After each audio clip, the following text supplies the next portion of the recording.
Debt didn't make these 6 women poor, it made them rich. Here's a real number, straight from the Federal Reserve's own survey of consumer finances. The median homeowner in America has a net worth nearly 40 times higher than the median renter, $396,500, versus just $10,410. Not because homeowners earn more.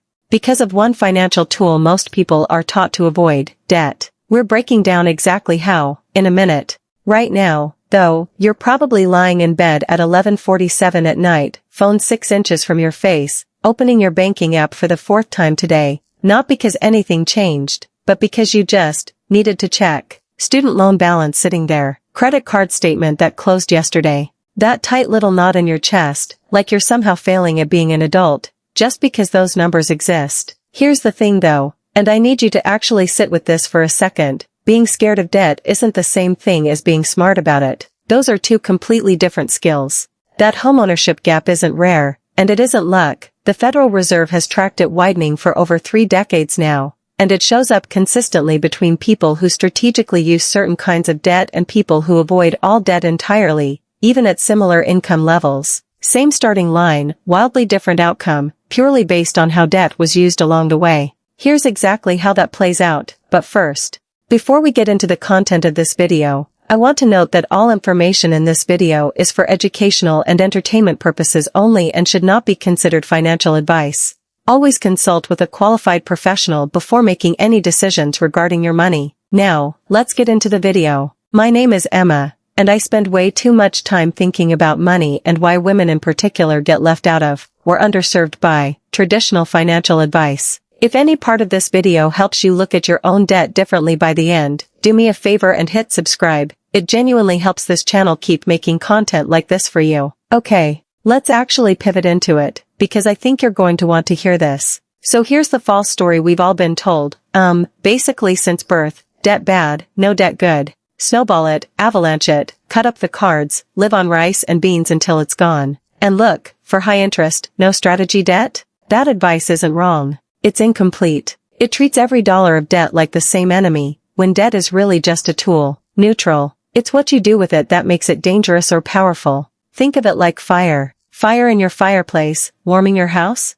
Incredibly useful. Fire loose in your living room with no containment? Terrifying. Same fire, completely different outcome, depending on how it's used and how it's controlled. Debt works the same way. The interest rate, the purpose, and the plan around it are what decide whether it's a threat or a tool. Ignore all 3 of those factors, and yes, debt will absolutely burn your house down. Respect them, and it can heat the whole thing for years. And that homeownership number you heard in the intro isn't the only data point here. Research on household wealth consistently shows that people who use low-interest debt to acquire appreciating assets, real estate, education that raises earning power, businesses, tend to build wealth faster over a decade than people who avoid all debt and only pay cash, simply because they're missing out on leverage and, frankly, on time. That principle is exactly what plays out in the 6 examples we're about to walk through. Let's get into the 6 ways women are quietly using debt to become wealthy, while everyone around them assumes they're just bad with money. Way 1. They use a mortgage instead of waiting to pay cash for a house. Take Priya,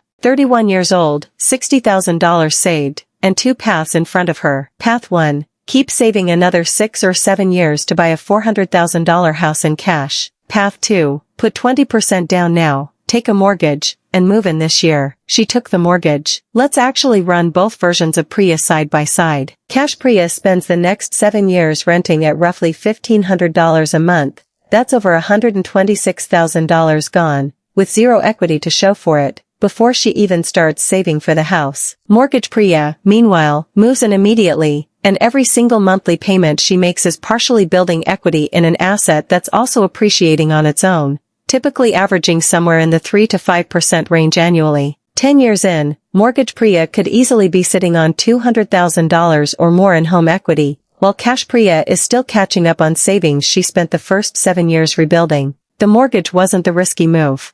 Waiting was. If you're weighing this yourself, the questions that actually matter are, is the monthly payment comfortably under 30% of your take-home pay? Is this a place you'd genuinely stay in for at least 5 years? And have you priced in property tax, insurance, and maintenance, not just the mortgage number the listing shows you? Answer yes to all 3, And a mortgage stops being scary and starts being math. Way 2, they take on student debt for degrees with a clear earnings return. Maya took out $35,000 in loans to become a nurse practitioner. On paper, that number is scary, $35,000 of debt at 24 years old. But here's the math nobody runs for you. According to the Bureau of Labor Statistics, the median registered nurse earns about $93,600 a year, while the median nurse practitioner earns around $129,200. That's roughly $35,600 more, every single year, for a credential that typically takes 2 to 3 years and one loan to obtain. At an aggressive but manageable repayment plan, Maya clears that loan in under 4 years. But look at year 5, year 10, year 20, that same roughly $35,000 gap keeps compounding, year after year, for the rest of a 30-plus year career. Run that gap out over a career, and you're looking at over $1 million in additional lifetime earning potential, based on published BLS wage data, for a one-time cost that took 4 years to close out. The debt wasn't the risk. Staying at the RN median for the next 3 decades was the actual risk. It just doesn't show up on a loan statement. The filter here isn't, is this degree impressive? It's, does this specific credential have a documented, verifiable jump in earnings attached to it, in a field that's actually hiring, according to published wage data. Nursing, certain trades, certain licenses and certifications, the return is measurable and publicly reported. A degree with a vague promise and no clear, published salary jump on the other side is a completely different bet, and deserves a completely different level of scrutiny before you sign anything. Way 3, they use a low-interest personal or business loan to launch something, instead of draining their entire savings to start it. Elena wanted to start a bookkeeping business. Option 1, drain her entire $8,000 emergency fund to cover equipment, software, and a business license, leaving her with zero safety net the moment she launched. Option 2, take a small personal loan at a manageable rate for those exact startup costs, and leave the emergency fund completely untouched. She chose option 2. 18 months later, her business is profitable, the loan is nearly paid off, and here's the part that matters most. In month 7, her car transmission failed, an $1,800 repair. Because her emergency fund was still fully intact, that repair was a Tuesday inconvenience instead of a business-ending crisis. If she'd drained her savings to launch, that same repair could have forced her to shut down before she ever became profitable. The loan wasn't the risk. Removing her safety net would have been. This is the one people get backwards constantly. They think using savings is the safe option and borrowing is the risky one. But savings without a cushion behind it isn't safety, it's just delayed exposure. The real question isn't, can I afford this without a loan? It's, if I pay cash for this and something breaks next month, what happens then? If the honest answer is panic, a small, purposeful loan protecting your cushion is very often the more responsible move, not the reckless one. Way 4, they use 0% or low-interest financing strategically, with a payoff date already circled. This one's controversial, I know. But hear me out. Sam needed a reliable car for a new job 40 minutes away. She had $18,000 in cash, enough to pay for the car outright. Instead, she took a 0%, 12-month financing offer through the dealership, and moved that same $18,000 into a high-yield savings account earning around 4.5%. Over those 12 months, that cash quietly earned her a few hundred extra dollars in interest, money that would have simply vanished into the car the moment she bought it outright. 12 months later, the car is fully paid off, exactly on schedule, and she's got that interest sitting in savings on top of it. The rule here is strict, though, and non-negotiable. This only works at 0 or near 0% interest, with a real, calendared payoff date, not I'll get to it eventually. The moment there's real interest accruing, or no fixed end date, this stops being strategy and starts being exactly the trap everyone warned you about. And this only ever applies to true 0% offers, confirmed in writing, with no deferred interest clause buried in the fine print, because some promotional financing quietly charges you all the back interest the moment you miss the deadline by even a day. Read the terms twice. Set a calendar reminder for the payoff date the moment you sign. That's the entire difference between this being free leverage and this being a very expensive mistake. Way 5, they use debt to consolidate and restructure, not to spend more, but to stop the bleeding. Nadia was carrying $18,000 in credit card debt spread across 4 different cards, with interest rates ranging from 22 to 29%. Every month, a huge chunk of her payment was going straight to interest and barely touching the principal. She consolidated all 4 balances into a single personal loan at 11%. Same $18,000 owed, completely different trajectory. At her old blended rate, she was losing roughly $350 a month to interest alone. At 11%, that number drops to around $160. That's close to $200 a month that used to simply evaporate, now going straight toward actually shrinking the balance instead. At that pace, she's projected to be completely debt-free nearly 3 years sooner than she would have been on the original 4 cards. This isn't more debt. It's the exact same debt, restructured to stop working against her. The trap to watch for here is what happens after the consolidation, because the old cards are still open, still sitting at 0, and still incredibly tempting to use again. The women who make this work close or freeze those cards the same week they consolidate, so the lower rate stays doing its job instead of quietly turning into $18,000 of new balance stacked on top of the old. Way 6. They use a home equity line, carefully, to fund a second income stream, instead of touching retirement accounts. Renee had built up solid equity in her condo and wanted to renovate an unfinished basement into a rentable unit. Her alternative was pulling roughly $25,000 from her retirement account early, which would have triggered both a 10% penalty and ordinary income tax on the withdrawal, plus permanently erasing decades of future compounding on that money.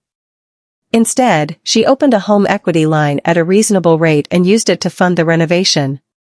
That basement now rents for $1,100 a month. Her monthly payment on the equity line runs around $400, which means the unit is generating roughly $700 a month in net income on top of covering its own debt, and her retirement account never got touched, penalized, or interrupted. Fast forward a few years, and that same $25,000, left compounding untouched in her retirement account, is worth meaningfully more than it would have been as a withdrawal, while also having funded an entirely new income stream on the side. The guardrail here is simple but non-negotiable: never borrow against your home for something that doesn't generate income or add real value back to the property. A renovated rental unit pays for itself. A vacation charged to a home equity line does not, and unlike a credit card, the collateral behind that mistake is the roof over your head, which is exactly why this tool demands more discipline than any other one on this list. 6 completely different situations. 6 completely different women. Same underlying pattern, debt used at a rate they could actually handle, tied to a purpose that either built an asset or protected one, with a real, dated plan to close it out. Here's what's actually going on underneath all 6 of these, though. It's not really about spreadsheets. It's about permission. So many of us were taught that being responsible with money means being afraid of it, that any debt on your name means you did something wrong. That belief keeps women avoiding tools that could genuinely move them forward, because avoidance feels safer than judgment. None of these 6 women were reckless. They were specific. They asked, what is this debt actually for, and what's my plan to close it, instead of just, is debt good or bad? And here's the quieter part of this, the part that doesn't make it into most finance content. A lot of us grew up watching the women around us treat debt as something to hide, something shameful to whisper about, or avoid discussing entirely. So we absorbed the anxiety without ever being taught the actual mechanics underneath it. Nobody sat us down and explained the difference between a mortgage and a payday loan, or why one credit card at 11% behaves completely differently from one at 29. We just learned to be scared of the whole category. Priya, Maya, Elena, Sam, Nadia, and Renee didn't get some secret advantage the rest of us don't have access to. They just stopped treating debt as one single, terrifying word, and started treating it as 6 very different tools with 6 very different rulebooks. Now, the cautionary turn, because I'd be doing you a disservice if I didn't say this clearly. None of this works if the debt is high interest with no purpose behind it. Credit card debt sitting at 25%, financing a vacation, buying things that lose value the second you drive them off the lot or bring them home, that's not strategy, that's just expensive. The line between debt as a tool and debt as a trap comes down to 3 questions, every single time. What's the interest rate? What is this money actually funding? And is there a real, dated plan to close it out? Skip any one of those questions, and you're not doing what Priya or Maya or Elena did, you're doing the thing your gut already warned you about. There's also a subtler version of this mistake, where the rate is fine, and the purpose is fine, but the plan is missing. That's the gap that quietly turns a smart move into a decade-long drag, because I'll pay it off eventually isn't a plan, it's a hope. Every single example we covered today had a number and a date attached to it, not a vague intention. If you take one thing away from this entire video, let it be that, the plan is not optional, it's the whole mechanism that keeps the tool from becoming the trap. Speaking of building a smarter relationship with money, there's a book that genuinely shifted how I think about all of this, and I want to mention it here because it fits so directly. It's Rich AF, The Winning Money Mindset That Will Change Your Life, by Vivian Tuesday. What actually helped me was her breakdown of how to evaluate financial decisions, including debt, through the lens of opportunity cost instead of fear, which is exactly the shift underneath everything we just covered. I've linked it below if you want to check it out. So here we are. Full circle. Back to you, lying in bed, phone in hand, staring at that banking app at 11:47 at night. That knot in your chest? It was never really about the number on the screen. It was about a story you were handed that said debt equals failure, full stop, no nuance allowed. But you just watched 6 women quietly rewrite that story, not by pretending debt doesn't matter, but by getting specific about it, asking the right 3 questions, and using it on purpose instead of being used by it. You don't need to be debt-free to be financially free. You need to be debt-informed. And now? You are.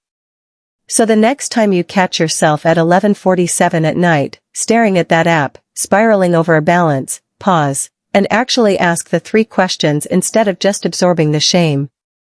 What's the rate? What's it funding? What's the plan to close it out?